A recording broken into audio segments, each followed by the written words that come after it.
Recently आपने देखा होगा कि वेस्टइंडीज वर्सेस इंग्लैंड के थर्ड ओडीआई मैच में जब अल्जारी जोसेफ की अपने कैप्टन से लड़ाई हुई तो वो स्टेडियम छोड़कर पेविलियन लौट गए। टीम सिर्फ 10 प्लेयर्स के साथ खेलती रही। हालांकि कोच के समझाने पर जोसेफ एक ओवर बाद दोबारा स्टेडियम लौटे। वेस्टइंडीज बोर्ड ने जोसेफ की इस हरकत के लिए उन्हें 2 मैचेस से सस्पेंड भी किया। ये तो हुई सिर्फ एक प्लेयर की बात, लेकिन वेस्टइंडीज क्रिकेट हिस्ट्री में एक ऐसा मोमेंट भी आया था जब पूरी क्रिकेट टीम ने ही खेलने से मना कर दिया था। 2014 में इंडिया टूर पर आई वेस्टइंडीज टीम टूर को बीच में अधूरा छोड़कर वापस देश चली गई थी। उस समय के कैप्टन रहे डेवेन ब्राउन का कहना है कि इनकी पूरी टीम पर लाइफ टाइम का बैन लगाया जा सकता था। वेस्टइंडीज क्रिकेट बोर्ड और प्लेयर्स के बीच झगड़े की वजह से ऐसा हुआ था। टीम की इस हरकत की वजह से पूरे क्रिकेट वर्ल्ड में वेस्टइंडीज की खूब बदनामी भी हुई थी। यहाँ तक कि बीसीसीआई को तो इस वजह से 400 करोड़ का लॉस भी हुआ था। बीसीसीआई ने वेस्टइंडीज क्रिकेट बोर्ड के अगेंस्ट स्ट्रिक्ट एक्शन लेने का मन बना लिया था। लेकिन आखिर उस टूर पर ऐसा क्या हुआ था कि वेस्टइंडीज के प्लेयर्स ने खेलने से ही मना कर दिया था?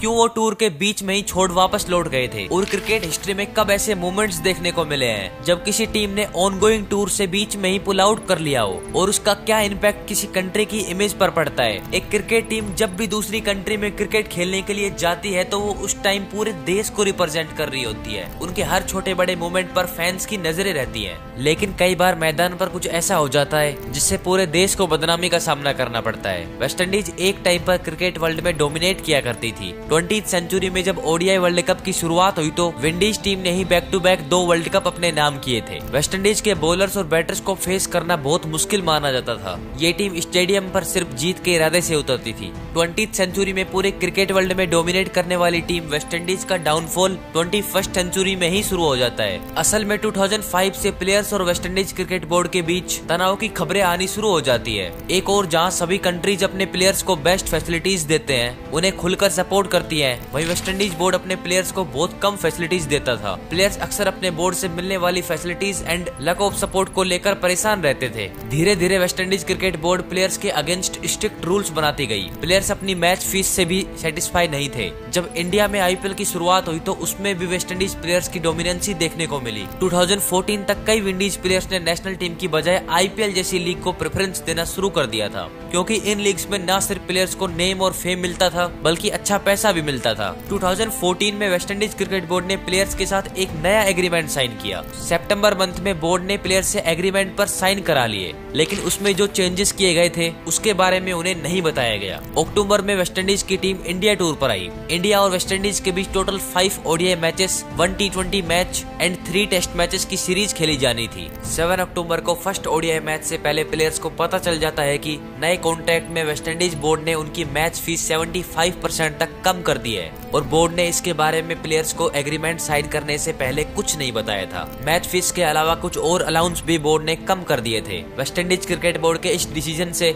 सभी कैरेबियन प्लेयर्स गुस्से में आ गए। कौड़ी के भाव में क्रिकेट खेलने का फैसला उन्हें मंजूर नहीं था। प्लेयर्स ने इसकी कंप्लेंट सबसे पहले वेस्टइंडीज प्लेयर्स एसोसिएशन से की, लेकिन कोई फायदा नहीं हुआ। पूरी टीम ने मिलकर डिसाइड किया कि वो इस सीरीज से बॉयकॉट कर देंगे और जब तक बोर्ड एग्रीमेंट पर चेंजेस नहीं करता वो एक भी मैचेस नहीं खेलेंगे। लेकिन प्लेयर्स एसोसिएशन और बोर्ड ने कहा कि वो इस बारे में सोचेंगे। तमाम विवादों के बीच कोची में इंडिया और वेस्टइंडीज के बीच फर्स्ट ओडीआई मैच खेला गया और मैच में विंडीज टीम ने जीत दर्ज की। पहले मैच के बाद बोर्ड की तरफ से कोई खास रिस्पॉन्स नहीं मिला। प्लेयर्स ने association president hints and board के प्रेसिडेंट डेव कैमरून से भी कॉन्ट्रैक्ट करने की कोशिश की, लेकिन उसका भी कोई फायदा नहीं हुआ। डेवेन ब्राउन ने एक इंटरव्यू में बताया था कि टीम फर्स्ट मैच भी नहीं खेलना चाहती थी, लेकिन खेला। सेकंड एंड थर्ड मैच से पहले भी कई टीम मीटिंग्स हुई और बिना मन के पूरी टीम ग्राउंड पर उतरी। 4th टेस्ट मैच से पहले टीम ने मिलकर डिसाइड किया कि अब वो और मैचेस नहीं खेलेंगे। वेस्टइंडीज क्रिकेट बोर्ड और प्लेयर्स के बीच सब कुछ ठीक नहीं चल रहा था। इसकी खबर आग की तरह फैलने लगी। बोर्ड को काफी क्रिटिसाइज भी किया जा रहा था। 4th मैच से पहले वेस्टइंडीज प्लेयर्स एसोसिएशन के प्रेसिडेंट डेव कैमरून ने बीसीसीआई को एक लेटर लिखा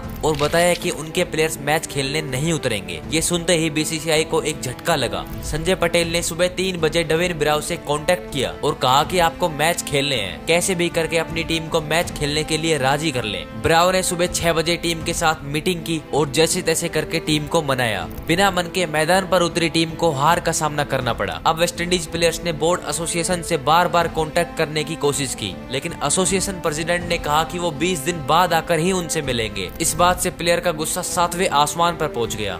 क्योंकि उस टाइम पर कैमरून दुबई में थे, जो इंडिया से सिर्फ 5 घंटे की दूरी पर है। 5th ओडीआई मैच से 2 दिन पहले 17 अक्टूबर को फाइनली टीम ने कह दिया कि जब तक बोर्ड के साथ उनका झगड़ा सुलझा नहीं जाता वो कोई भी मैच नहीं खेलेंगे। टीम ने वापस अपने देश लौटने का पक्का इरादा कर लिया था। वेस्टइंडीज क्रिकेट बोर्ड की ओर से इस बात को लेकर ऑफिशियल अनाउंसमेंट भी की गई थी। कुछ रीजंस की वजह से इंडिया टूर कंप्लीट नहीं हो पाएगा और उनके प्लेयर्स वापस लौट रहे हैं। बीसीसीआई को जैसे इस बात का पता चला, अचानक पूरे बोर्ड में हड़कंप मच गया। बीसीसीआई ने वेस्टइंडीज प्लेयर्स को मनाने की कोशिश की। विंडीज प्लेयर्स को ये ऑफर भी दिया गया था कि कम फीस की वजह से उन्हें जो लॉस हो रहा है उसकी भरपाई बीसीसीआई कर देगा, बट प्लेयर्स ने फिर भी खेलने से साफ इनकार कर दिया। बीसीसीआई वर्ल्ड का रिचेस्ट क्रिकेट बोर्ड है। एक मैच न होने पर भी करोड़ों रुपए का नुकसान बीसीसीआई को होता है। टिकट सेल, स्पॉन्सर्स और एड्स से बीसीसीआई को अच्छी कमाई होती है।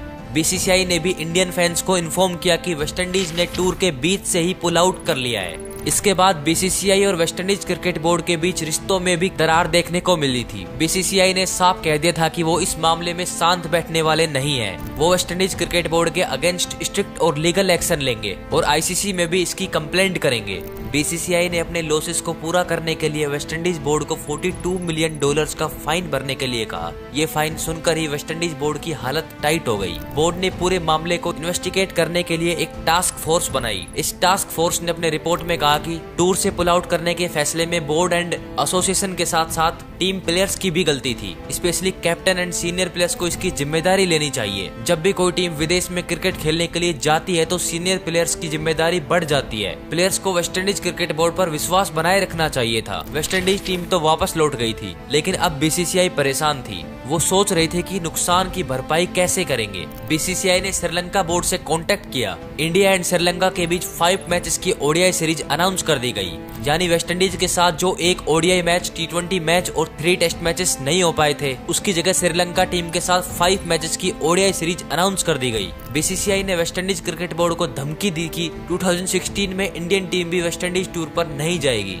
हालांकि टाइम के अनुसार दोनों देशों के बीच रिश्तों में जो दरार आई थी वो बाहर गई और 2016 में इंडियन टीम वेस्टइंडीज टूर पर गई। वेस्टइंडीज बोर्ड ने गर्मजोशी के साथ इंडियन टीम का वेलकम किया। बीसीसीआई ने वेस्टइंडीज बोर्ड के अगेंस्ट $42 मिलियन का फाइन भी वेव ऑफ कर दिया था। 2014 के बाद से डेविन ब्रावो को फिर कभी भी ओडीआई टीम में खेलने का मौका नहीं मिला। वेस्टइंडीज बोर्ड उनके और टीम के फैसले से बहुत नाराज थी। इस इंसिडेंट के 4 साल बाद ब्रावो ने एक इंटरव्यू में कहा कि उनके इस फैसले से पूरी टीम पर लाइफ टाइम बैन लग सकता था। ब्रावो ने ये भी बताया कि बीसीसीआई ने उस टाइम पर उनकी टीम को काफी सपोर्ट किया था। टूर को बीच में छोड़ने पर वेस्टइंडीज बोर्ड के साथ टीम को भी ब्लैकलिस्ट का सामना करना पड़ा था। फैंस ने कहा कि अपने घर की बातों को विदेशों में जाकर इशू नहीं बनाना चाहिए। प्लेयर्स को अपनी कंट्री की रेपुटेशन के बारे में सोचना चाहिए था।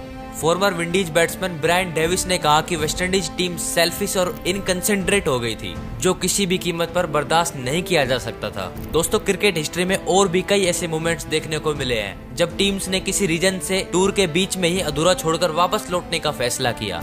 1939 में वेस्टइंडीज की टीम जब इंग्लैंड गई थी तो अचानक सेकेंड वर्ल्ड वॉर की शुरुआत हो गई और विंडीज की टीम बोट्स पर बैठकर स्कॉटलैंड तक पहुंची। बड़ी मुश्किल से टीम वहां से निकल पाई थी। 1968 में इंग्लैंड की टीम पाकिस्तान टूर पर गई थी, लेकिन सीरीज के बीच में कराची में ब्लास्ट और दंगे हो गए और स्टूडेंट्स प्रोटेस्ट करने लगे। इंग्लैंड की टीम जान बचाकर वापस अपने देश लौटी। 1984 में जब इंडिया की टीम पाकिस्तान गई थी तो अचानक इंदिरा गांधी जी की हत्या कर दी गई। इंडिया में 13 डेज का नेशनल शोक अनाउंस किया गया, जिसकी वजह से इंडिया टीम पाकिस्तान में 3 मैचेस नहीं खेल पाई और उन्हें वापस लौटना पड़ा। 2004 में तो पाकिस्तान के लाहौर में श्रीलंका टीम पर डायरेक्ट फायरिंग कर दी गई। इस अटैक में 6 प्लेयर्स इंजर्ड हुए थे और श्रीलंका की टीम ने टूर से पुल आउट कर दिया था। बट दोस्तों, ये सभी एक्सेप्शंस है। सिर्फ सैलरी इशू की वजह से दूसरे देश में जाकर क्रिकेट खेलने से इनकार करना शायद ठीक नहीं है और इशू को सोल्व करना चाहिए था। इस बारे में आपकी क्या राय है, हमें कमेंट करके जरूर बताएं। वीडियो अच्छी लगी हो तो इसे लाइक एंड शेयर जरूर करें। अगर आप क्रिकेट से रिलेटेड किसी टॉपिक के बारे में डिटेल में जानना चाहते हैं तो कमेंट सेक्शन में हमें बताएं। आज के लिए इतना ही। आपसे फिर मिलेंगे एक नई वीडियो एंड ढेर सारी इंटरेस्टिंग इन्फॉर्मेशन के साथ।